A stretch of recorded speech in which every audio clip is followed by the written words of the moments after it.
Welcome to the ASMR Sleep Clinic.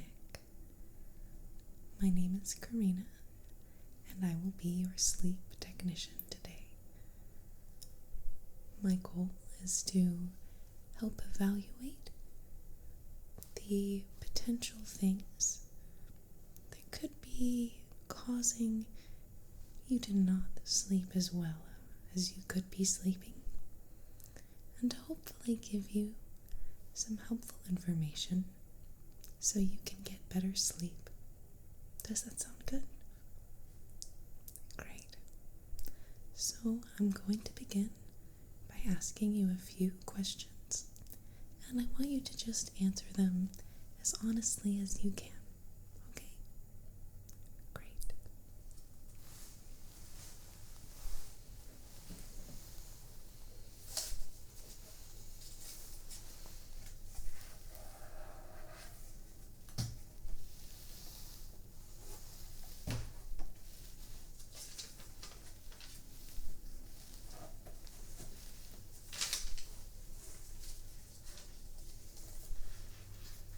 Okay.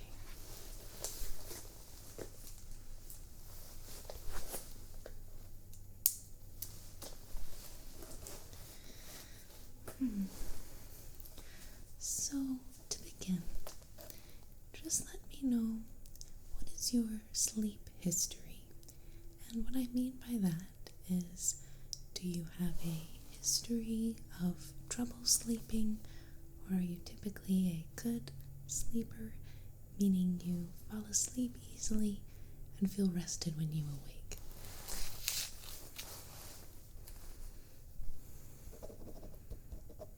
Okay. Yes. I'm the same way. I remember when we used to have naps all the time, almost forced on us as kids. And I feel the exact same way. There's so many times that I wish I had time for a nap. So you don't nap very frequently anymore, though. Okay?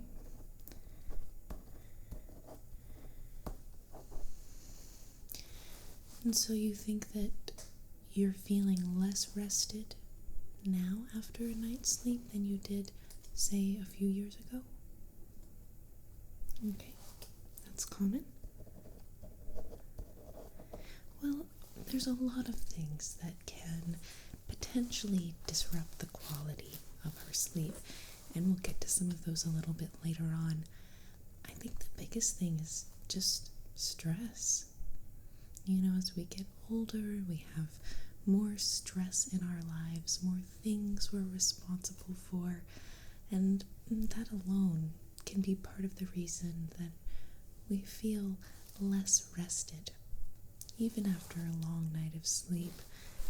That's very common. I'm going to note that on your chart, though. Okay. So would you say that in the last 3 to 5 years, you've noticed any significant differences in your dreams?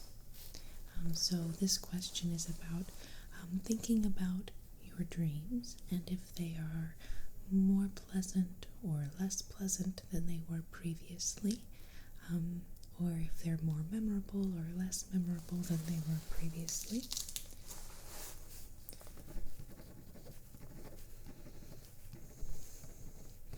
I have recurring dreams too, that's also very common. And nightmares? Okay, and is this more or less frequently than 3 to 5 years ago? Okay, more frequent. And we can talk more about your dreams a little later on in the interview. Do you find that it is easier to fall asleep now than it was 3 to 5 years ago?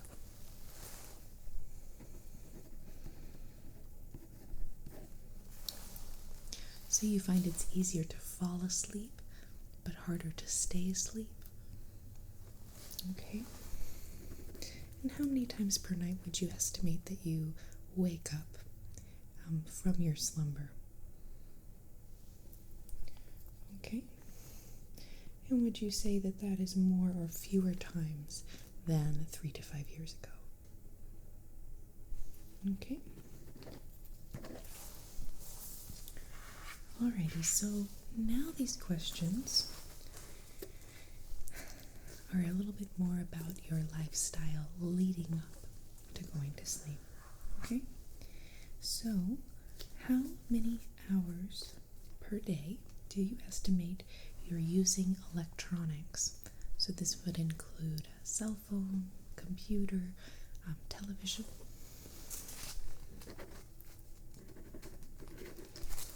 Okay. And do you use these types of devices in the 2 to 3 hours before you go to sleep? On a regular basis, just an average night. Okay. Well, the reason that we ask this question is because the blue screen, the radiation from the screens of our electronic devices, can actually disrupt our body's ability to make melatonin, which is essential for our not only quality of sleep, but ability to fall asleep and stay asleep when we're feeling tired.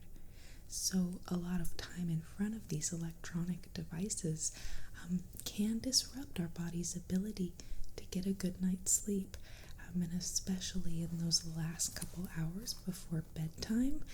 This is, potentially a very important time to try and stay away from those electronic devices. And there are certain radiation shields you can purchase for your cell phone or computer screen in order to diminish that effect that they have. Okay.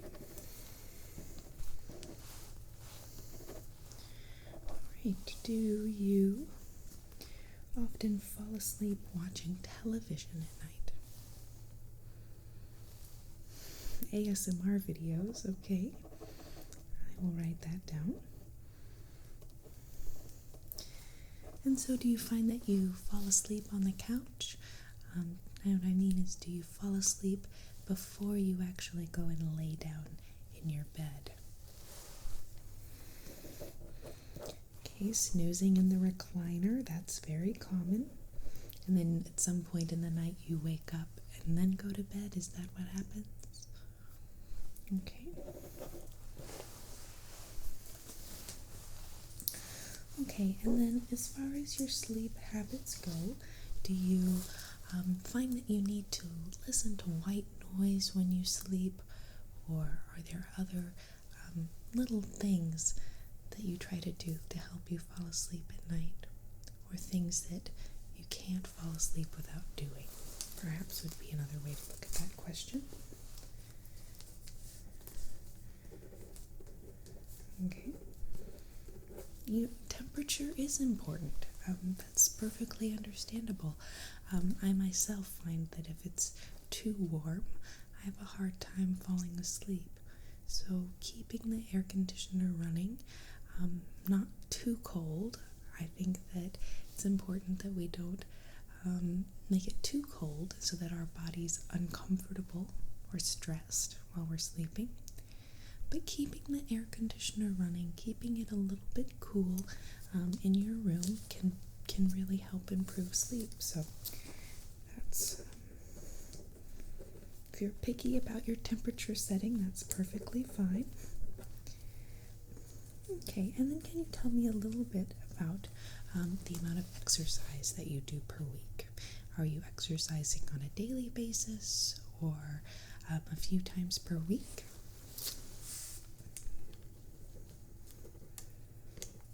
Okay. And are you generally doing a high intensity workout or... Oh. Okay. Alright, and then my last question is about your caffeine intake and sugar intake. Do you consume caffeine on a regular basis?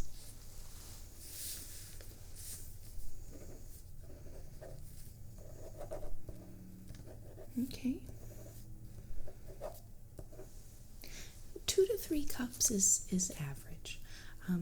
Many people do find that drinking high levels of caffeine during the day can make it hard to sleep at night. But 2 to 3 cups, that's really kind of an average amount of coffee to be taking in. And then are you taking in sodas or any other caffeinated beverages additionally?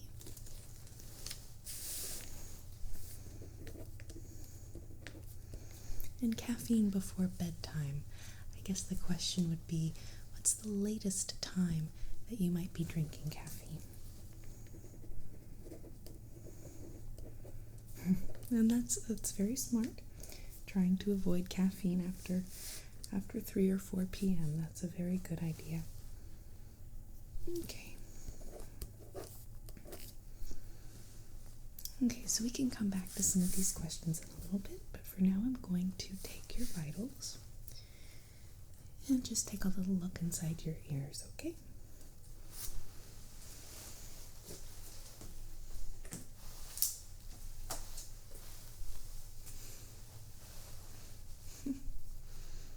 Always gets caught in my hair.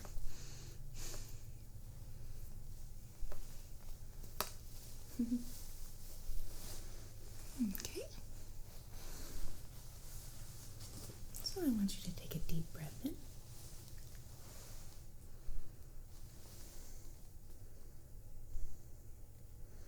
And another.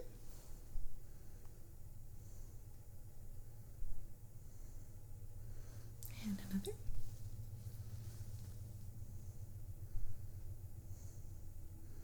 Okay.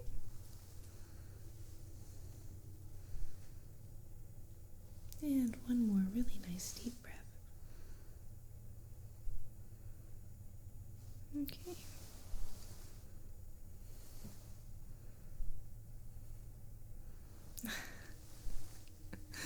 That's funny. You want to hear my heartbeat, huh? Maybe.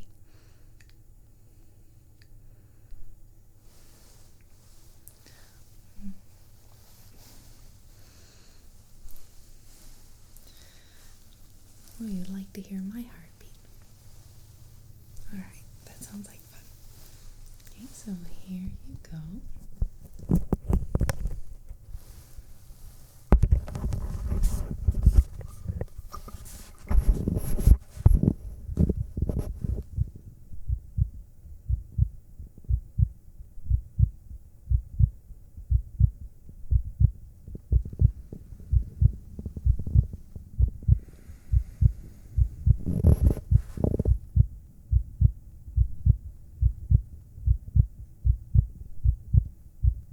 Do you hear it?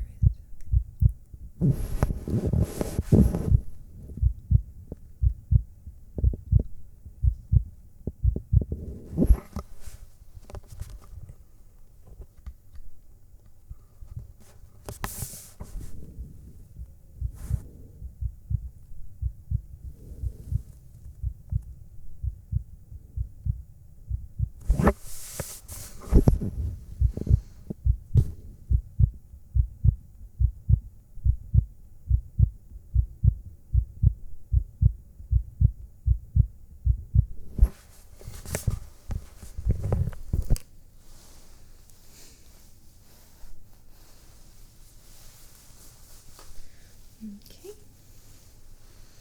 So now I'm going to take a look in your eyes, okay?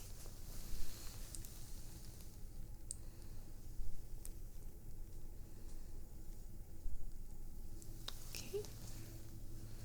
The other side.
a sip of tea.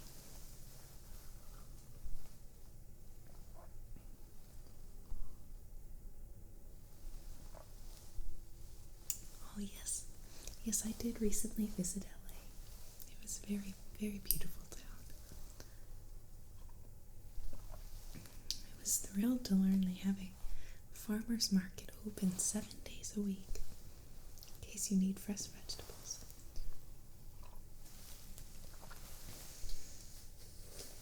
Okay, so now I'm going to take your blood pressure.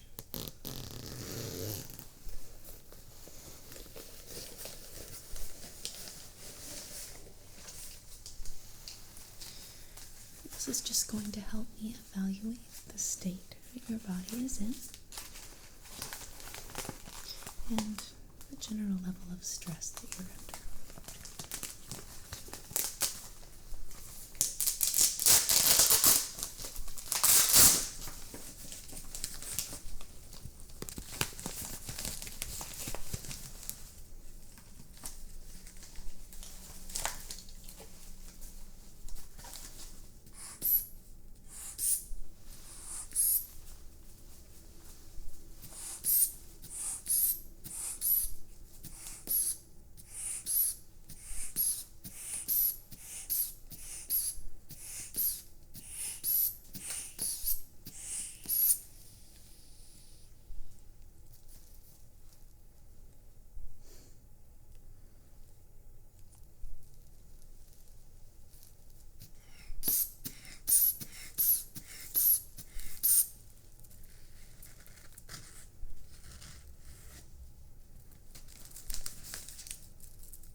So your blood pressure is a little bit high. Now, this alone could be a big factor in what's causing your sleep issues. Okay, so exercise and doing some kind of stress relieving activity is going to be a very effective way to help lower our blood pressure. Now, of course, there are dietary things as well, just eating more natural foods and avoiding those fried foods and processed foods in general will help to bring your blood pressure back under control. Okay, it's not dangerously high, but I will say that doing things to help bring your blood pressure down should help to improve the quality of your sleep. So I know in your exercise regimen, you mentioned you're doing some high-level stress activity 1 or 2 days a week, and that's wonderful. But I would recommend adding in a more gentle practice, such as yoga or stretching, really any kind of movement that's going to encourage more breath, more relaxation, and just more mindfulness in general. Working out really hard at the gym can be very effective, but it is going to raise the stress levels in our body. Okay, so it may be helpful to switch out one of your high intensity workouts with a more relaxing type of activity, like yoga, as I mentioned. Okay.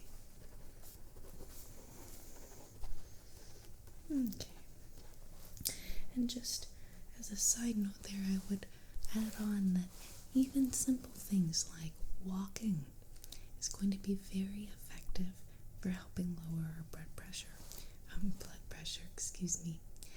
So even just taking up a habit of walking around the block or walking around the office throughout the day, it's a great way to start integrating more physical activity.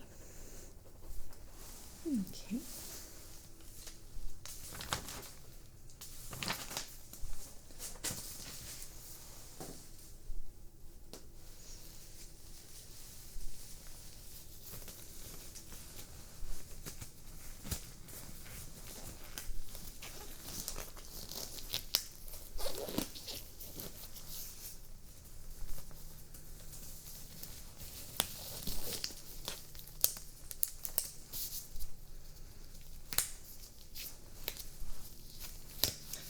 I'm just going to palpate around your ears a little bit and take a little look inside.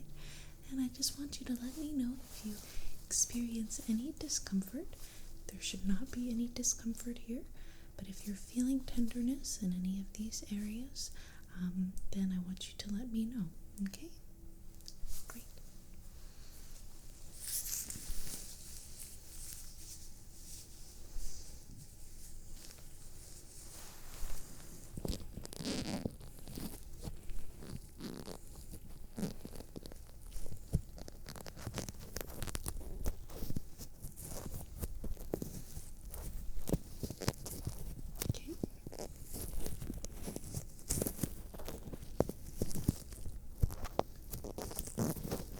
And here. Okay. And if I gently place my finger inside of your ear.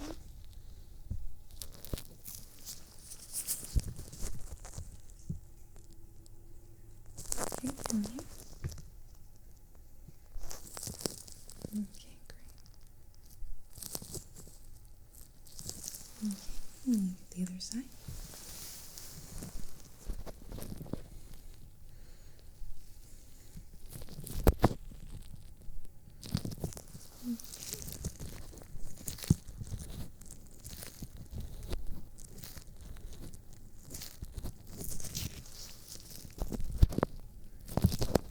And just gentle pressure inside.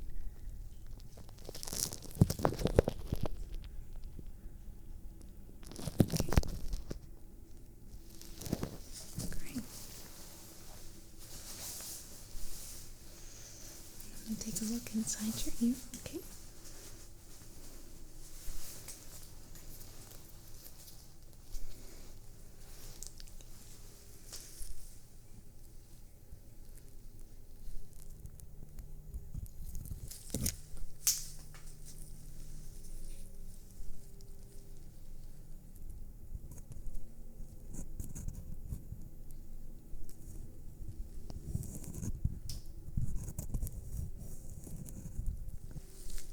Okay, so a little obstruction there, but nothing to worry about. Other side.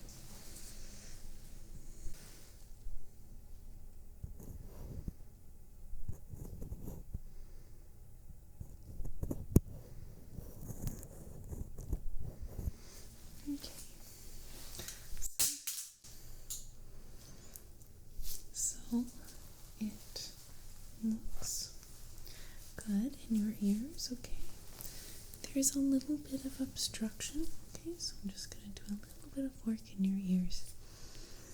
And I do think that an ear cleaning could be helpful, especially if you enjoy listening to the ASMR videos.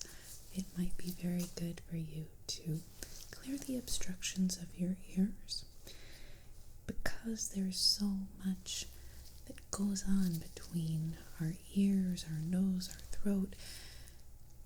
All of these things are very important to have fully functioning with few obstructions when we sleep. So something as simple as an ear cleaning can be very effective. So I'm just going to do a little bit for you now, okay?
different tones using these different harmonic tuning forks.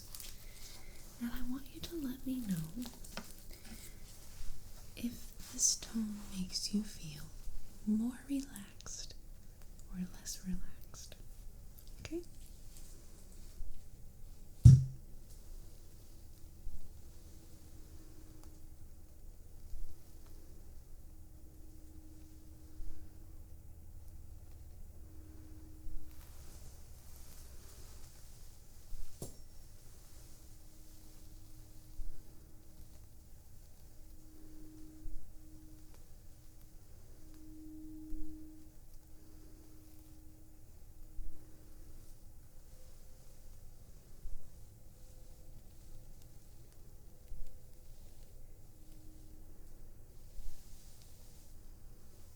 Okay, more relaxed. That's good.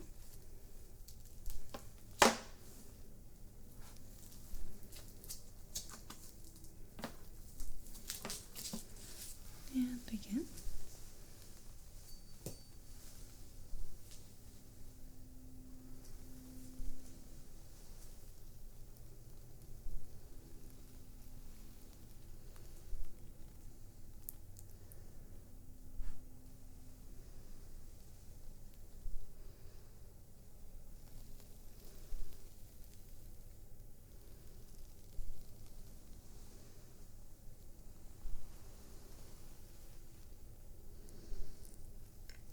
Would you say that that tone was more relaxing or less relaxing than the previous tone? Okay, more relaxing. Now we'll move to a higher pitch.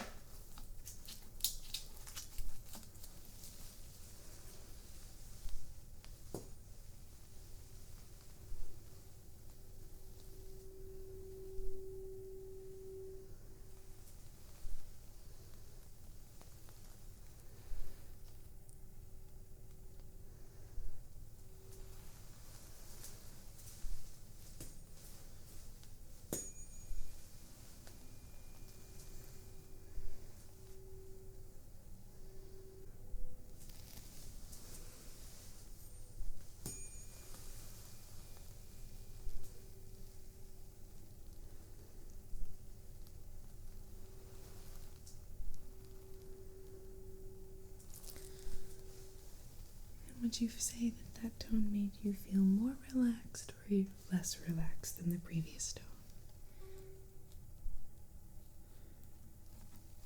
Okay.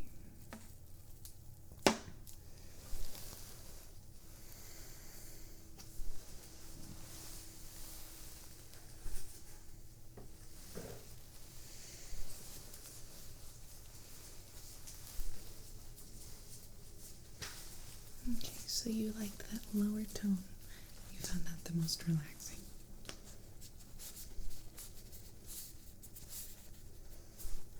Okay.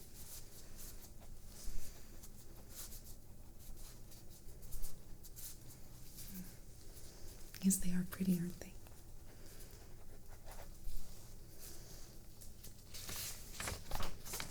Okay. So now I'm going to palpate around on the area behind your ears and a little bit on your head.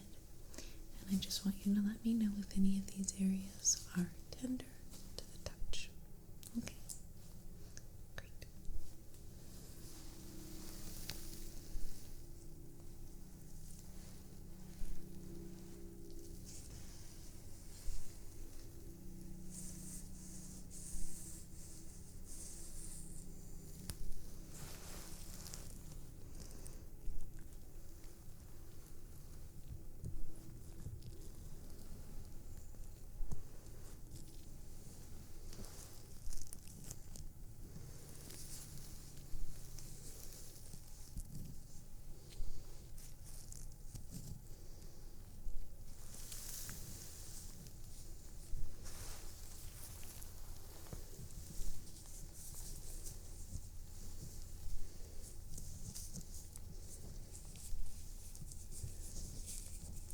What's tender there? Okay.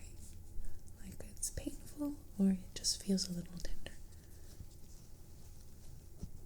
Just a little tender.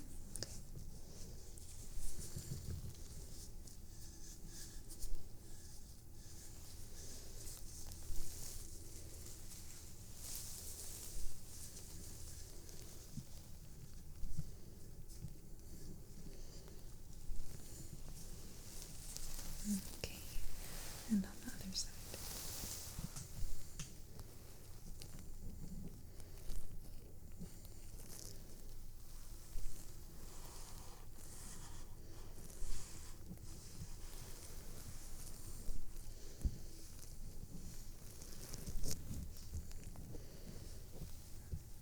Okay, no tenderness on this side. That's good.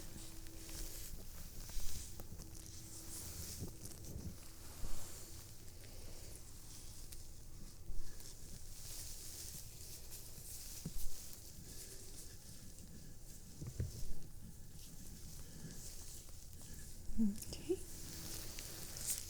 great.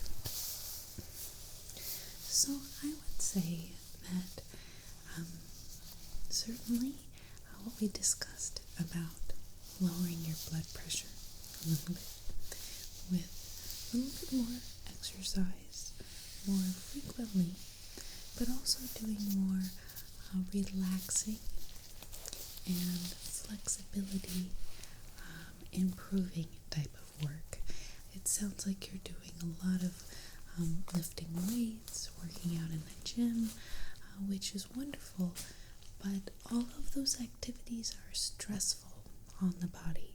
So while they help to build muscle mass, which is what many of us are interested in doing, they don't necessarily help support us feeling rested and feeling low enough stress levels that we sleep well.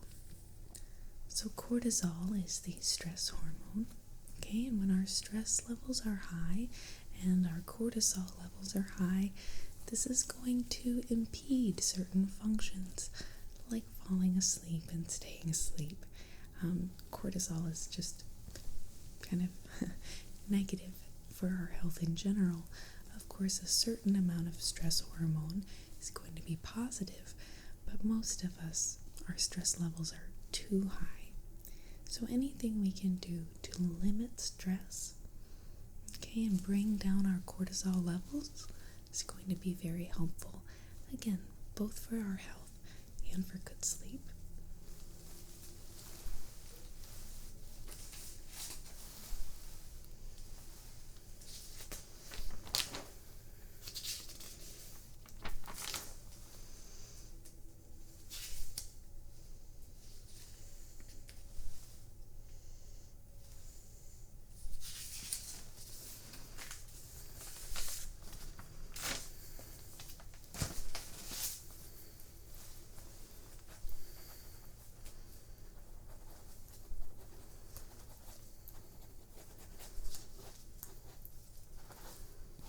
Okay.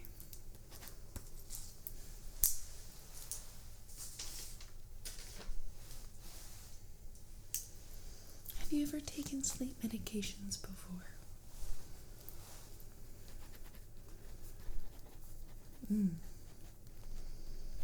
Okay. So if you've been there, done that. I do think it's something that, we should really exhaust all of our options before we resort to using pills to assist us in falling asleep. When our body is in optimal health, the different mechanisms that help regulate the functions of our body, like sleep, are going to come into balance, and our body should be able to do what it needs to do to achieve that restful sleep on its own.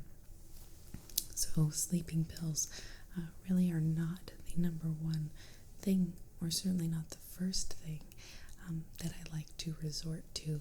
I kind of like to keep that as my last resort once we exhaust some of our other options. What was the sleeping pill that you took? And for how many years? Okay.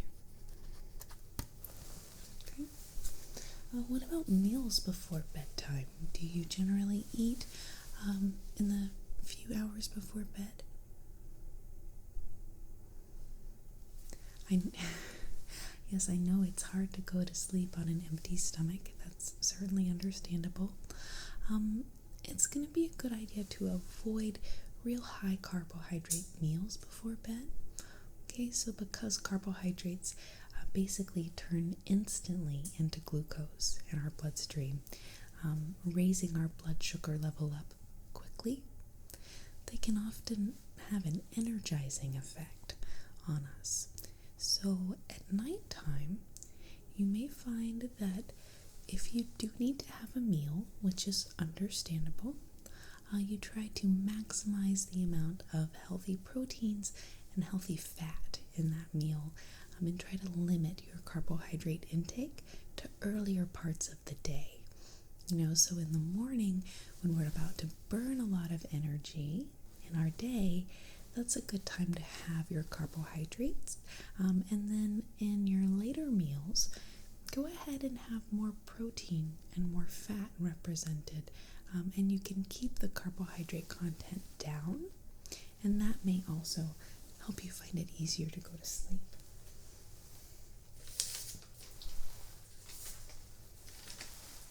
And then do you use any kind of a sleep mask or other type of, I guess, helpful tool for assisting in sleep? I really love a good sleep mask myself.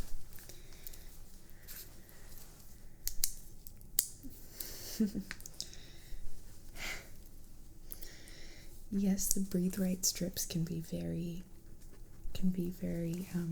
appreciated by the person sleeping next to us. That's understandable. But you might want to try a sleep mask. I find that complete darkness really helps my body fall asleep, and it can be nice to keep on some kind of a night light or hallway light, so that's there if I need to get up and use the bathroom or anything like that. But while I'm sleeping, I really like to keep the room as dark as possible, and limit the amount of light in the room. And sometimes my sleep mask is the only way I'm able to do that. So because you mentioned earlier that you often maybe fall asleep with computer on or a TV on, this may be something to give a try. Try falling asleep without any of those kinds of lights on at all, and see if that doesn't make a difference.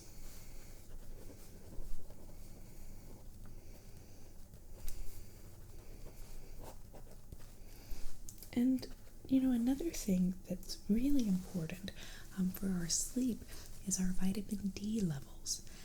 So my question would be about your amount of time in the sun, and are you spending, the recommendation is 10 to 15 minutes of sun exposure per day, and you want to have as much of your skin showing as possible. So if it's just your face and hands, it's really not enough sun exposure.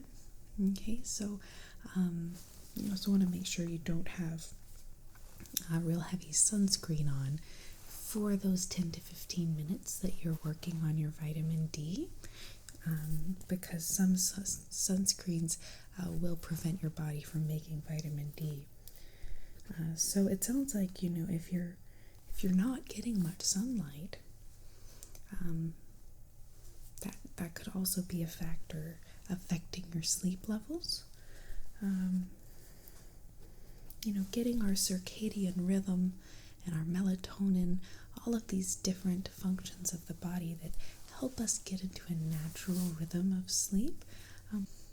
So when it comes to things like our circadian rhythm, melatonin, these different natural functions that the body has that are meant to bring us good restorative sleep, these different things coming into balance really is going to be contingent upon our lifestyle. So we talked about stress, we talked about limiting carbs before bed and sugar before bed, but also the vitamin D levels that are going to come from spending time outside during the day is also going to help us fall asleep. Just helping our body come into balance, right? Coming back into nature, getting in touch with nature, spending more time in the sun, more time outdoors. I even find that just getting a little fresh air before bedtime can be really effective for helping me fall asleep as well. So I'm going to put this in your chart, a recommendation for more sun exposure. Now, the one kind of caveat there is that it is important that you don't burn your skin. You don't want to stay out in the sun so long that you actually burn. Okay, so moderate amount of sun exposure per day.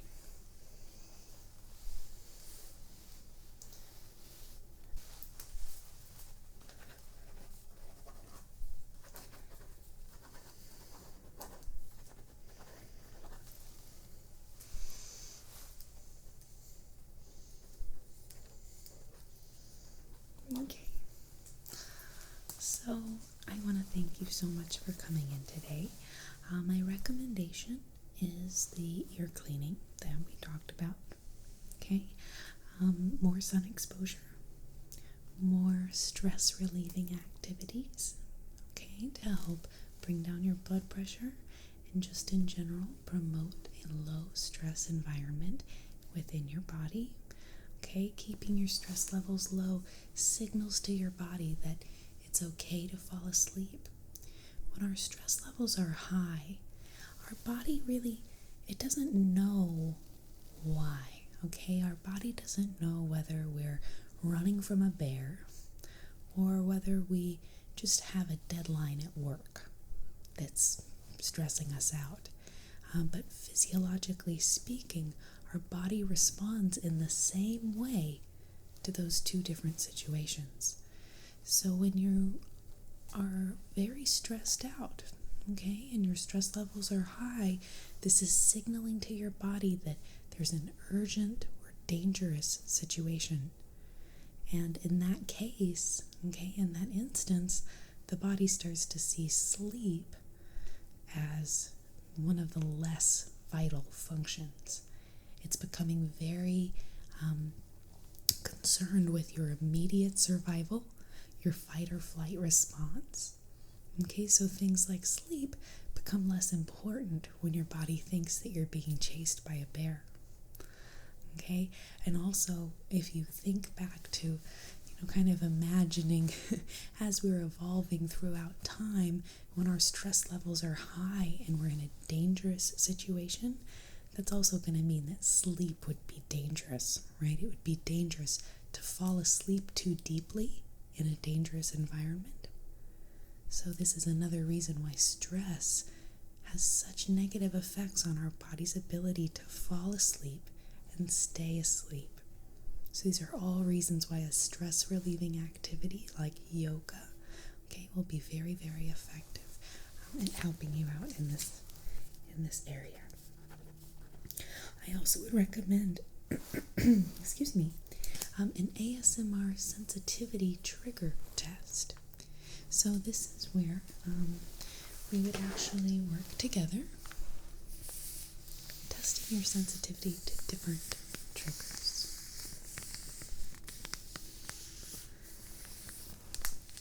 So the idea behind a training like this, ASMR sensitivity training and assessment, is to help identify the triggers that are most relaxing to you, so that you can find the most effective aids to help you sleep. So if you'd like, I can sign you up for your ASMR sensitivity training and assessment. I can leave a note with the receptionist to get you scheduled there.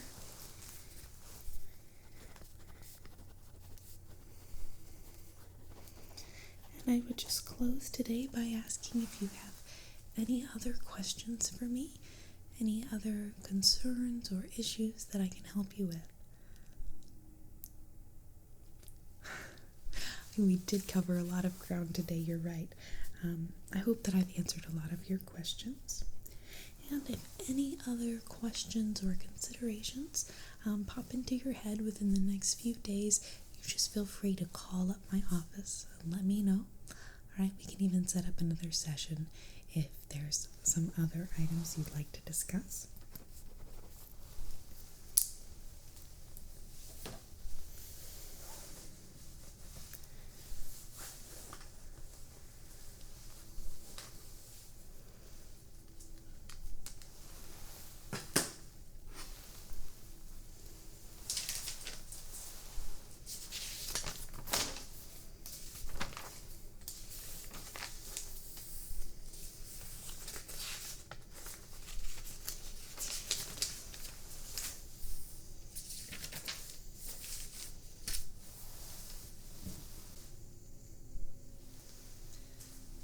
And so the last thing that I would like to leave you with today is to maybe consider a nighttime ritual.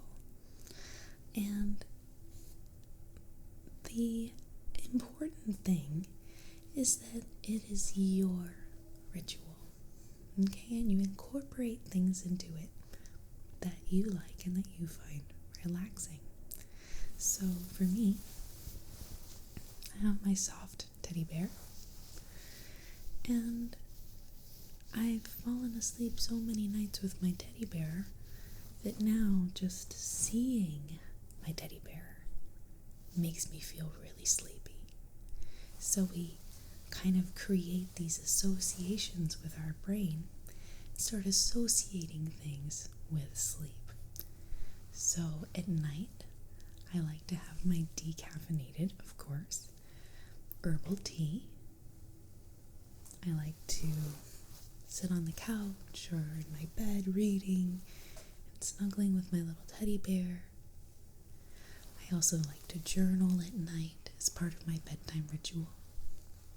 I massage lotion into my hands, and sometimes into my feet and my legs, giving myself a little bit of relaxation, spoiling myself just a little bit before bedtime.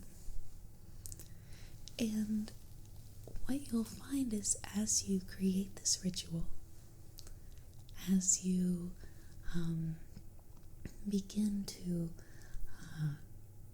create these associations in your mind, associating these different activities with falling asleep, you'll start to find that the activities themselves start to make you more tired and prepare your body for sleep even more. Okay? So with that, I will send you on your way. I want to thank you so much for coming in today to the clinic.